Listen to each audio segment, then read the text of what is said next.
Agora vamos para a última palestra do Connect Day 2024. Afinal, o que é bom, a gente guarda para o final, correto?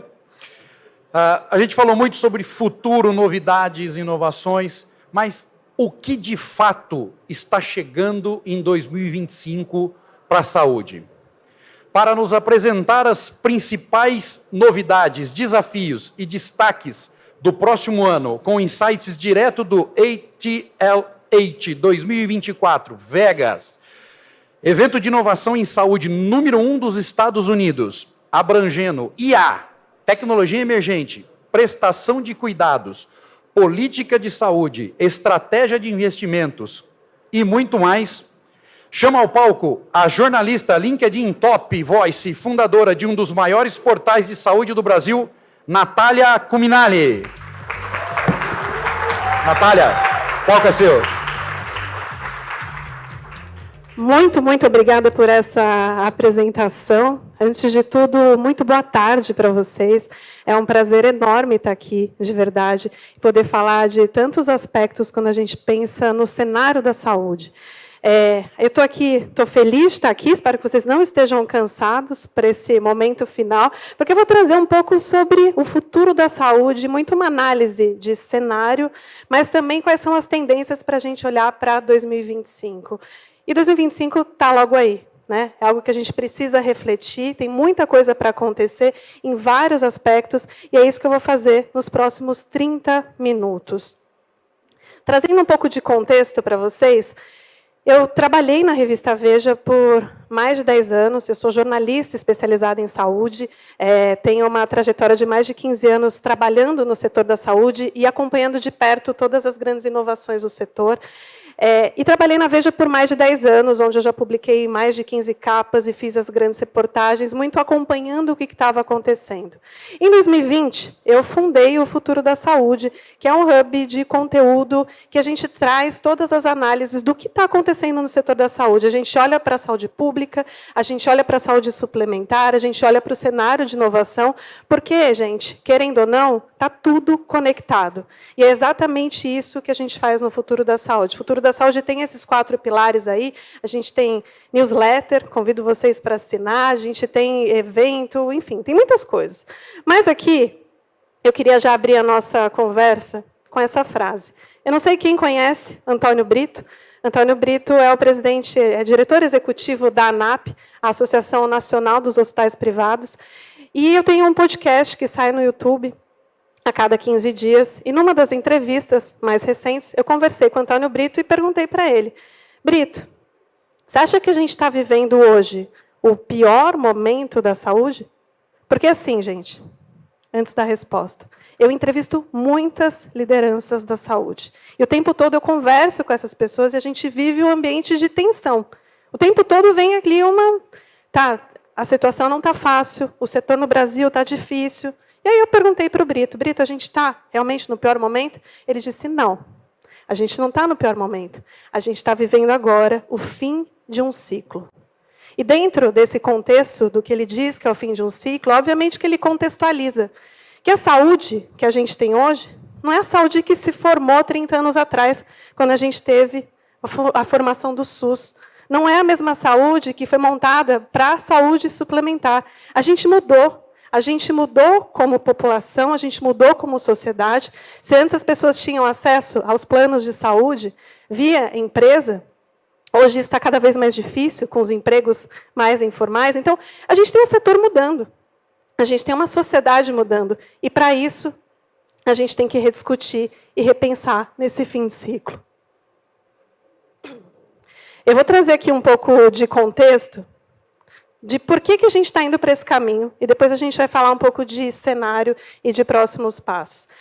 A saúde suplementar. Quais são os contextos que a gente sabe da saúde suplementar? A gente sempre escuta alta sinistralidade, prejuízo operacional. A gente tem alguns grandes impactos recentes com a liberação de consultas para pessoas que têm transtornos globais do desenvolvimento, aqui exemplo, o autismo. Isso, de alguma forma, segundo as operadoras, começou a pressionar o sistema de saúde suplementar. Dentro desse contexto, Vocês também foram impactados com as fraudes, e que a gente viu muito, né, os planos de saúde falando sobre isso. E aí, eu vou pegar uma água aqui, gente. Essa minha? Então, espera aí.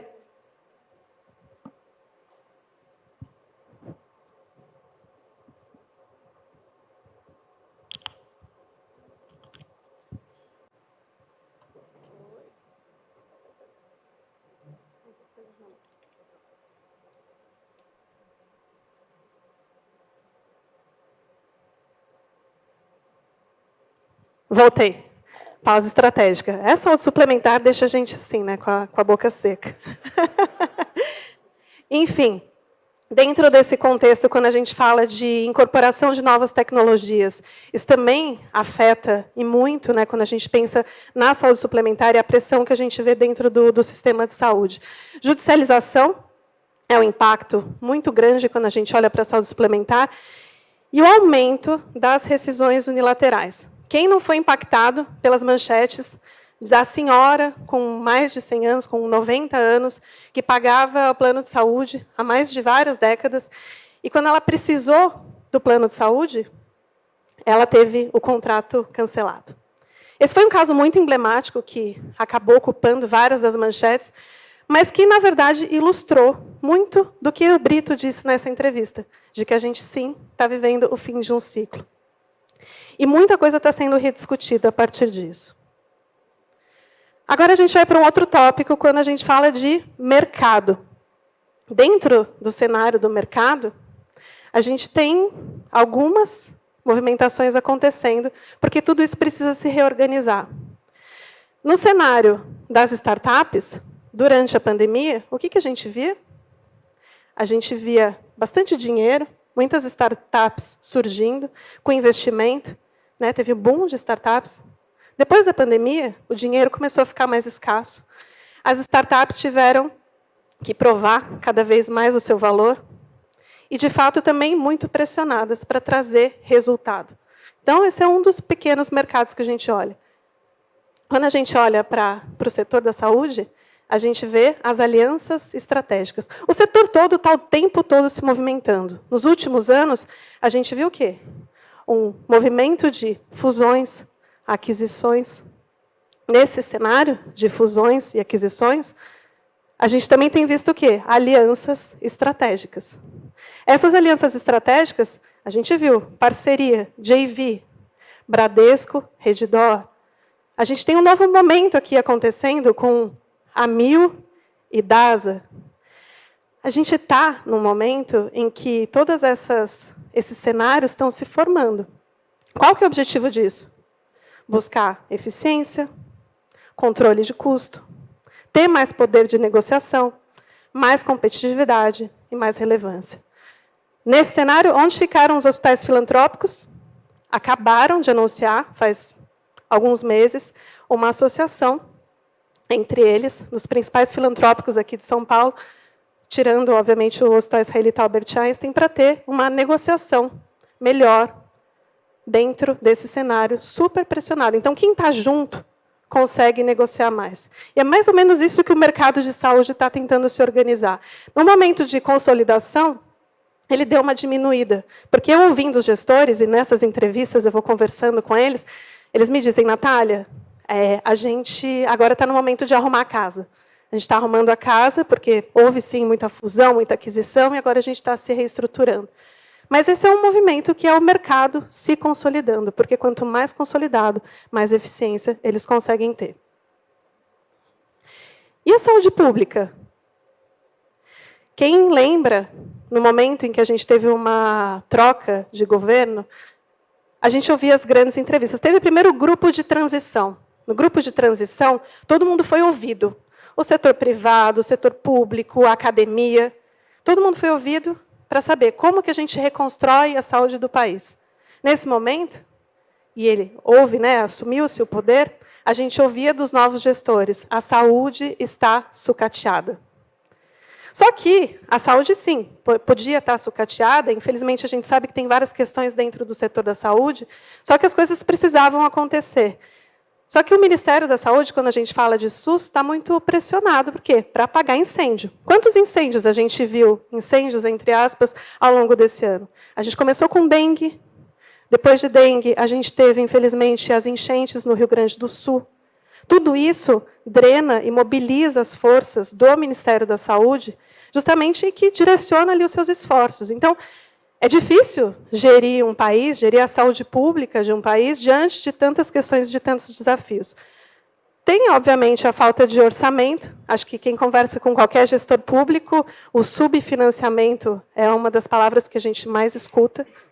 Mas, ao mesmo tempo, é importante priorizar e é importante ter grandes projetos. A gente tem aqui 3 grandes projetos, e que eu vou falar de mais deles mais para frente, mas as filas foram uma grande questão, e tem a importância da gestão de filas. Hoje a gente tem o secretário Adriano Massuda à frente dessa questão para ajudar a resolver as filas, que a gente teve muitas pessoas ficaram com necessidade de fazer procedimentos durante a pandemia, esses procedimentos foram represados, elas não conseguem fazer os seus exames no momento certo, e aí o que acontece? Diagnóstico em fase tardia, aumento da mortalidade, mais pressão ao sistema de saúde.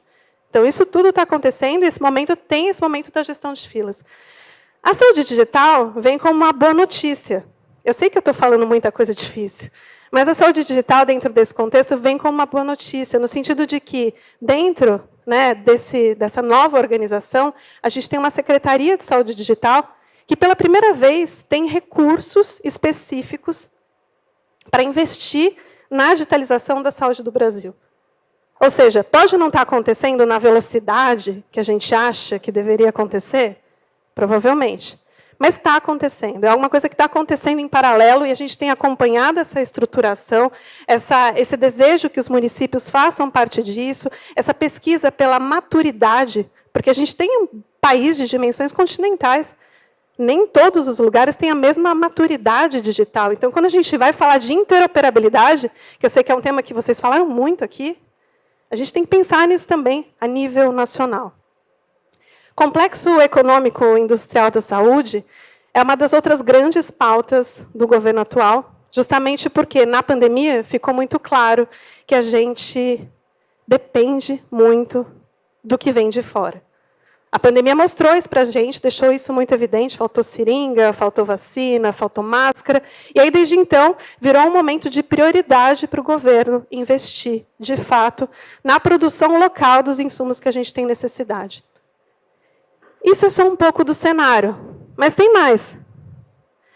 Porque, além de tudo isso que está acontecendo na saúde suplementar, na saúde pública, no mercado, a gente tem uma população que está envelhecendo, a gente tem um aumento de doenças crônicas e a gente tem terapias também cada vez mais caras. Para onde que está indo? Como que a gente está pensando nesse fim de ciclo, como disse o Brito? Vamos respirar e pensar. Saúde é prioridade, gente. Saúde não é prioridade só para a gente que trabalha com saúde. É muito curioso, assim, né? Eu trabalho já no setor faz 15 anos, e normalmente a gente se reconhece, assim, quem trabalha com saúde trabalha com uma certa paixão. Mas saúde tornou-se uma pauta importante para todo mundo. E a pandemia escancarou isso com certeza. Saúde a gente tem dados que corroboram para isso. Saúde deve ser prioridade do governo, só atrás de educação e desemprego. Quer dizer, antes de educação e desemprego. Plano de saúde, todo mundo quer ter um plano de saúde. Está no top 3 desejo da população. 7 em cada 10 brasileiros hoje dependem do SUS. O mercado de saúde suplementar é responsável por 25%. E como que a gente vai ver esse cenário de 2025? Como eu disse, 2025 está aí. E para a gente pensar nesse cenário, é importante prever o que vai acontecer daqui para frente. Algumas coisas não são possíveis de prever, mas algumas coisas a gente consegue imaginar que pode acontecer. Primeiro, guerras. As guerras, de alguma forma, são consideradas crises e elas impactam e podem impactar o nosso país. Mesmo que aconteçam muito lá de fora, a gente pode ter esse impacto aqui. Por quê? Porque pode afetar insumo, pode afetar acesso a novos medicamentos, e tudo isso pode acontecer.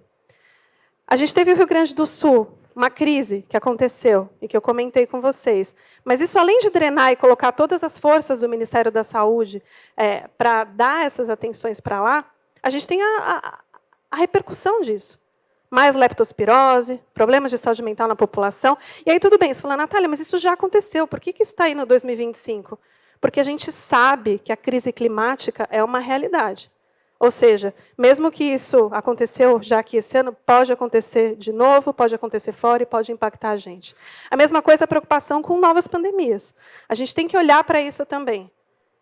Eu sei que parece um pouco catastrófico, mas os especialistas, os infectologistas, e, na verdade, todos os governos, a Organização Mundial da Saúde, têm olhado para a importância da gente prever a possibilidade de novas pandemias e que elas podem acontecer aqui no nosso país. Quer dizer, no mundo inteiro. A gente vai ter mudanças estruturais. Quais são as mudanças estruturais que podem acontecer em 2025 e que provavelmente vão acontecer em 2025? A gente vai ter a política, né, a votação do que vai acontecer com a inteligência artificial, essa regulação. A gente tem acompanhado isso no futuro da saúde, a gente entende quais são os grandes entraves em relação a isso. Uma possibilidade dessa discussão da classificação de alto risco é uma das questões que são consideradas críticas. A criação de uma agência reguladora específica, a mesma coisa.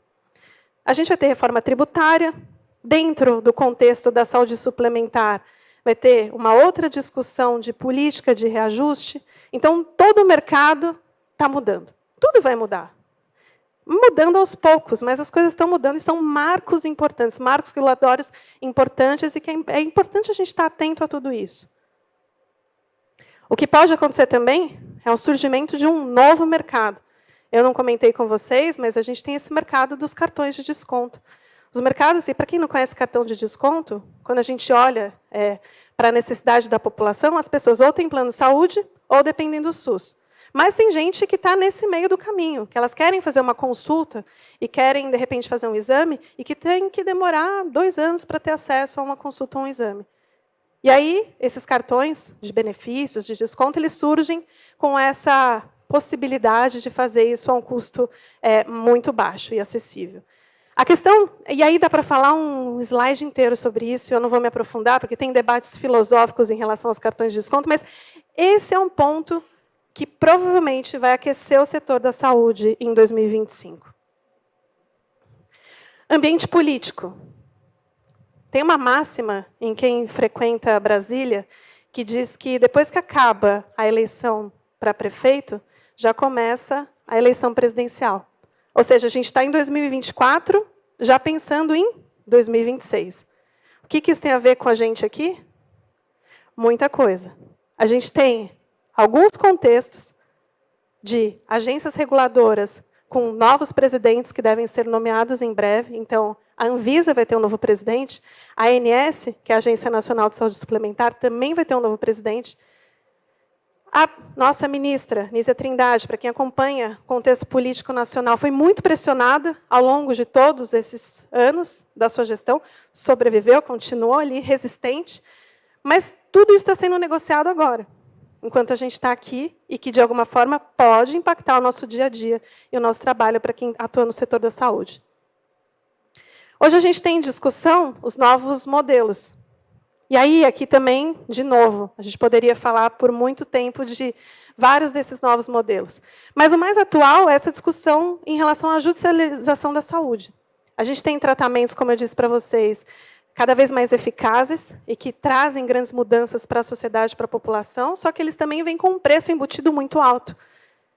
Isso pressiona toda a nossa saúde, que a gente já disse que é muito subfinanciada. Dentro desse contexto, tem um grande acordo que está acontecendo entre o Ministério da Saúde e o STF para limitar a judicialização, para tentar diminuir o impacto que isso tem para o orçamento público.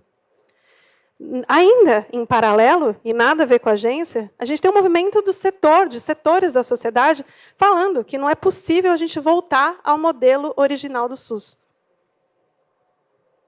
Como assim? Por que não ter mais parcerias público-privadas? Essa é uma das questões que está na mesa. Essa é uma das questões que alguns dos empresários do setor da saúde têm levantado. O que isso tem a ver com a gente? muita coisa também. E aqui, eu acho que o tópico de tendência que mais conecta com tudo isso é a aposta no impacto da tecnologia e da saúde digital.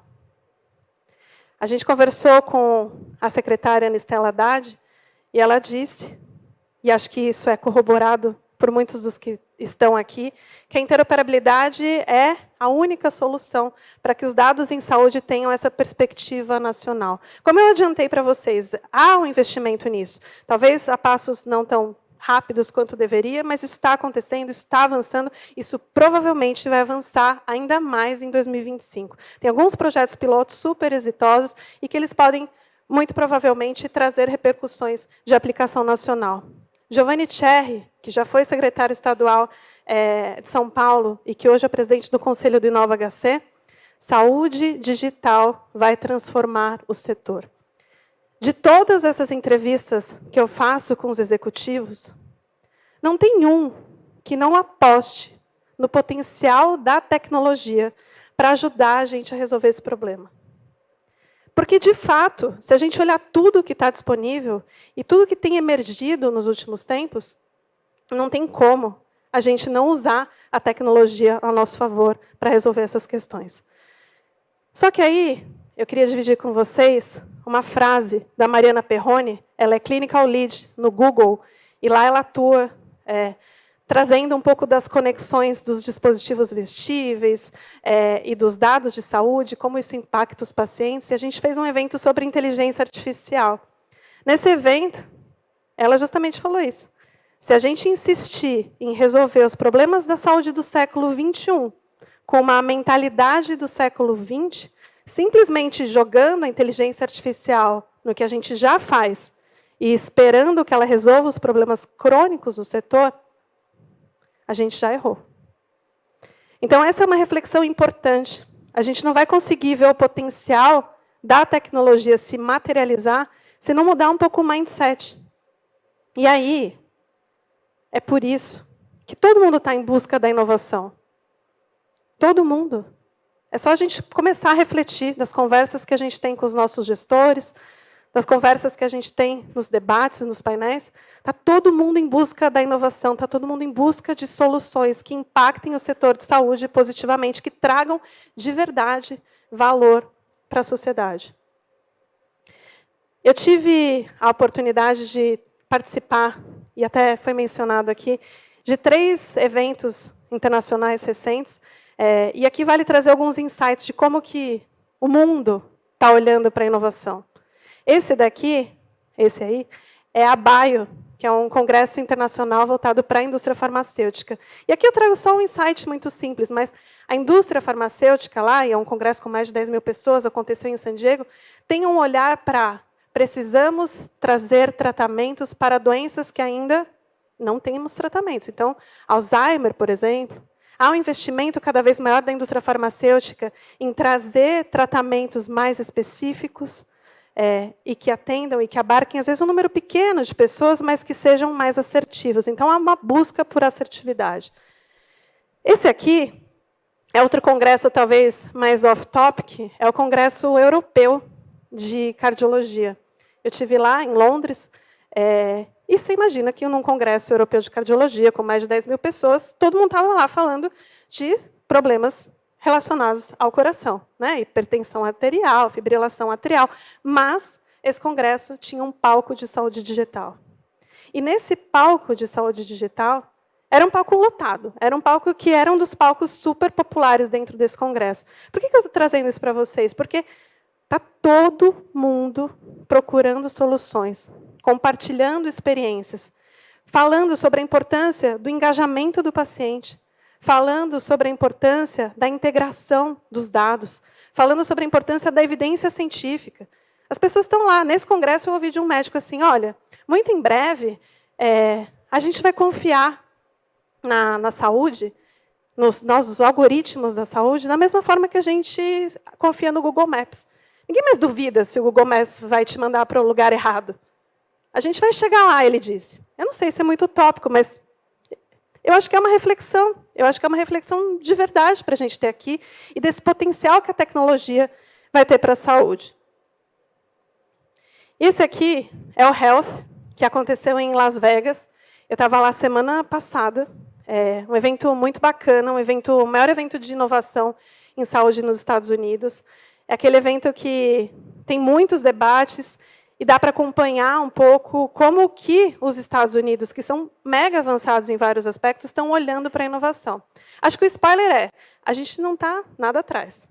A gente aqui no Brasil, em alguns aspectos do ponto de vista de debate, de maturidade da informação, a gente está num lugar, numa posição muito boa. A grande questão é que lá no Health tem um investimento muito grande, tem mais dinheiro envolvido na busca por soluções, na busca por ações. E aqui eu trago um dos elementos que eu acho que conecta um pouco com tudo isso que eu estou trazendo para vocês. Não adianta a tecnologia pela tecnologia, é o quanto a tecnologia ajuda a trazer soluções. Eu não sei quantos de vocês conhecem o Oura Ring. Tá, já tem umas mãozinhas levantadas. Esse é um anel que vende nos Estados Unidos, custa mais ou menos $350, a gente não tem ele aqui no Brasil, mas ele consegue, a partir dos sensores, é um anel de titânio, trazer alguns insights. Insights sobre o seu sono, sua qualidade do sono, insights sobre a sua atividade física, insights sobre prontidão. E tá, muito legal, né? Dá vontade de comprar um como consumidora, como a gente gosta de gadget. Mas, dentro do Health, tinha alguns executivos da Oura Ring, e eles anunciaram lá pela primeira vez que eles fizeram uma parceria com um plano de saúde, justamente para distribuir os anéis para os seus usuários do plano de saúde. Ou seja, aqui a gente vê o valor sendo gerado. Quer dizer, a gente não viu ainda, porque vai começar em 2025. Mas você tem um dispositivo vestível com insights que podem ser conectados e que podem ajudar o quê? Na prevenção, que podem ajudar com que a pessoa conheça a sua própria saúde e que, de fato, impacte o quê? Nos custos do plano de saúde. A gente está falando aqui de uma situação que pode trazer valor para a cadeia do ecossistema. Então, isso foi anunciado lá no Health. Como insight, a gente está no momento em que... A setinha ficou em cima, mas dá para entender. A gente está no momento em que o futuro vai ser muito diferente do presente. Mas a maturidade da discussão já está bem evoluída. Se antes a gente falava, que legal, temos os dados. Olha aqui, eu tenho um Apple Watch, tenho todos os dados, quantos passos eu dei, se eu fiz academia e tal. Depois a gente foi para um outro momento. Ah, não, precisamos de insights. Insights a partir dos dados. Agora, a gente não precisa mais dos insights. A gente precisa de engajamento. Ou seja, não adianta mais a gente só ter o dado e o insight. Você tem que ajudar a pessoa a mudar. O que adianta eu saber que eu dormi mal? Me ajuda a dormir melhor. Né? Então, essa é a conversa que está acontecendo nos eventos de inovação. A gente sai do momento da euforia para a busca por evidência. E vocês, eu sei que falaram aqui sobre inteligência artificial responsável e toda essa importância da gente ter a noção do que a gente está utilizando e a qualidade disso tudo. Então, a gente está dentro desse debate. O FOMO, que é o Fear of Missing Out, a gente tem mudado para a mudança cultural. Ou seja, as empresas, quando surge lá um chat GPT, vamos adotar. Agora não. Tem essa preocupação com... Você precisa mudar a mentalidade das pessoas onde você trabalha para ter a adoção da tecnologia. E eu estou trazendo isso aqui porque foi isso que eu vi lá. E também foi isso que eu vi aqui. Hoje eu assisti um dos painéis em que teve muito essa discussão da importância da mudança cultural. Porque se a gente não mudar como as pessoas daquela companhia pensam, a mudança não vem. Então, a gente está nesse momento e isso está sendo cada vez mais discutido. A tecnologia pela tecnologia é legal, mas não é tão legal se ela não estiver integrada. Então, isso também entra como mensagens de dentro de toda essa experiência que eu tive ao longo do Health na última semana. E aqui eu trago para vocês, eu comentei com vocês lá no começo, que eu trabalhei na Veja, e essa foi uma das últimas capas que eu assinei. A capa da telemedicina. Era 2019. Se vocês são do setor, vocês talvez conheçam o Pedrotti, que está aí no robozinho do Einstein. A gente, não vou me prolongar contando os bastidores dessa capa, mas era um momento em que eu tive a informação de que o Conselho Federal de Medicina ia autorizar a telemedicina no Brasil, 2019. Eu fui atrás das fontes. Quem já está fazendo isso de forma experimental? Conversei com o Conselho Federal de Medicina, a gente publicou a capa. 2 semanas depois, o que aconteceu? O CFM, depois de uma pressão absurda, revogou a resolução. E a gente ficou sem telemedicina. Mas ela voltou em 2020. Por quê? Por causa da pandemia, em caráter emergencial. Ou seja, a tecnologia salvou muitas vidas. Quantas pessoas não usaram a telemedicina para conseguir fazer as consultas, para deixar as pessoas tranquilas? Então, essa é uma reflexão importante para a gente ter aqui. Você vê como as coisas mudaram e como elas continuam mudando. Se em 2020 a gente teve a telemedicina no caráter experimental, depois de 2022, a gente teve mais um monte de coisa. 5G, metaverso, dava para falar de cada um deles bastante aqui. Inteligência artificial, ChatGPT. E qual que é a reflexão de tudo isso? Se a gente olhar para a telemedicina, quando ela foi autorizada depois, durante a pandemia, quem estava preparado saiu na frente. E essa é a minha conversa aqui com vocês hoje. É importante a gente estar preparado. É importante a gente saber o que pode acontecer, estar por dentro da tecnologia, do potencial que essa tecnologia pode ter para a nossa saúde. É verdade que sim, o futuro da saúde ainda é incerto, em vários aspectos, mas também é fato que a saúde vai continuar sendo prioridade e ela vai precisar se transformar. A gente já está no momento de transformação, de verdade. E quem trouxer valor vai fazer diferença. E também, se quem tiver um passo à frente, também vai fazer diferença. É isso, gente. Muito obrigada. Natália, espetacular, maravilhoso.